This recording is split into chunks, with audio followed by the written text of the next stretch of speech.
மேடையில் அமர்ந்திருக்கும் பெரியவர்களுக்கும் மற்றும் மேடையில் எதிரே அமர்ந்திருக்கும் அனைவருக்கும் வணக்கம். தோழர் சகுவாரா இந்த படம் அந்த ப்ரொடியூசர் பாவம் ஏன் அந்த படத்தை எடுத்தோம் அப்படின்ட்டு யோசிக்கக்கூடிய அளவுக்கு பண்ணிட்டாங்க.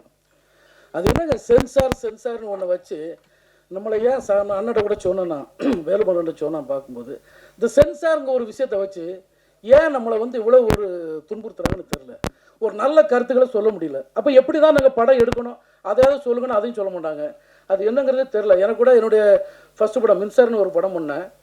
அதில் நம்ம தொல் திருவானந்த் தான் ஹீரோவை நடித்தார். கட் பண்ணிகிட்டே இருக்காங்க. சார் உங்கள் படம் 41 கட்டு தான் சார். எனக்கு 3 மணி நேரம் படத்தை கட் பண்ணாங்க. சாரி, இப்போ 30 நிமிஷம் படம் கட் பண்ணாங்க. 30 நிமிஷம் படத்தை கட் பண்ணி ஏன் கட் பண்ணுறீங்கன்னு கேட்டால் பதில் சொல்லணும். நீங்கள் கேட்கக்கூடாது. அப்போ நான் டைரக்டர் நான் கேட்காம யார் சார் கேட்பா? என்ன விஷயம் சொல்லுங்கள், அது சொல்லக்கூடாது. நீங்கள் கேட்கக்கூடாது சொல்ல மாட்டோம். அப்போ நான் கேட்டேன், ஒன்று பண்ணுங்கள் சார்.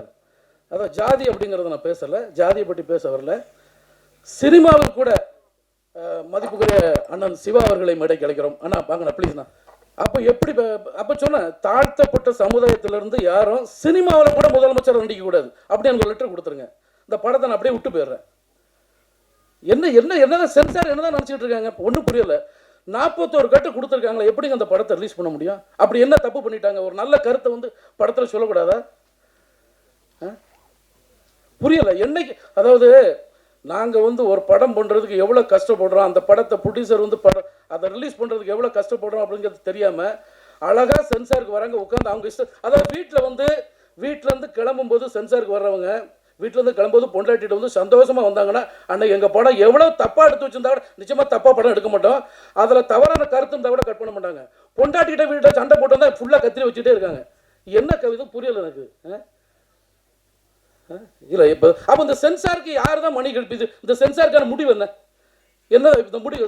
வேலுமுருகன் சார் உங்களை மாதிரி ஆட்கள் தான் சார் எங்களுக்கு ஒரு வழி காட்டணும். வேறு வழி கிடையாது சார். உங்களை மாதிரி ஆட்கள் தான் நீங்களாம் தான் எங்களுக்கு வழி காட்டணும்.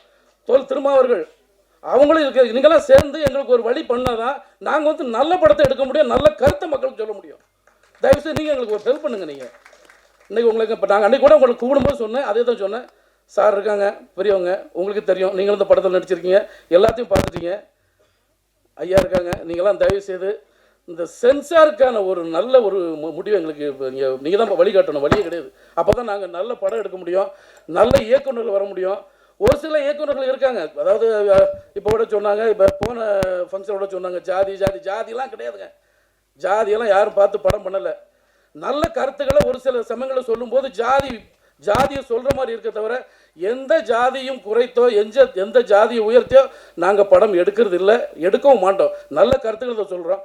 அந்த நல்ல கருத்துக்களை சொல்கிறதுக்கு எங்களுக்கு தடையாக இருக்கிற ஒரே ஒரு விஷயம் இந்த சென்சார் தான், தணிக்கை குழு. இதை ஒரு நல்ல பெரியவங்களாம் சேர்ந்து எங்களுக்கு ஒரு நல்ல முடிவு பண்ணால் நிச்சயமாக நல்ல படங்களை மக்களுக்கு கொடுப்போம் என்பதை கூறி வந்திருக்கும் மதிப்புக்குரிய என்னுடைய அடுத்த படத்தை தயாரிப்பாளர்கள் உட்கார்ந்துருக்காரு மதிப்புக்குரிய ஸ்மார்ட் சரவணன்.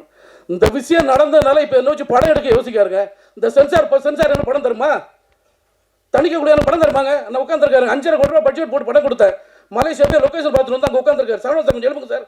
யோசிக்கிறீங்களா? இப்போ என்ன வச்சு படம் பண்ண யோசிக்கிறீங்களா சார்? நீங்கள் சொன்ன படத்துக்கு கண்டிப்பாக சென்சார் பிரச்சனை வரும்னு சொல்கிறார் சார். என்ன வச்சு படம் யோசிக்கிறா இருப்போம். இந்த மாதம் நான் ஷூட் பண்ண வேண்டியது. சென்சார் போட்டு எனக்கு படம் தெரியுமா சார்? சொல்லுங்கள்.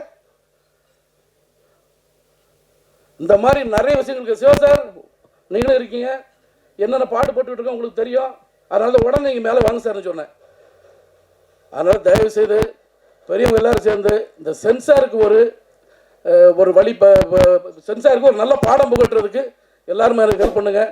எங்களை மாதிரி வளர்ந்து வர இயக்குநர்களுக்கு உங்கள் கையில் தான் எங்களுடைய வாழ்க்கை இருக்குங்க. கூறி விடைபெறுகிறேன். நன்றி, வணக்கம்.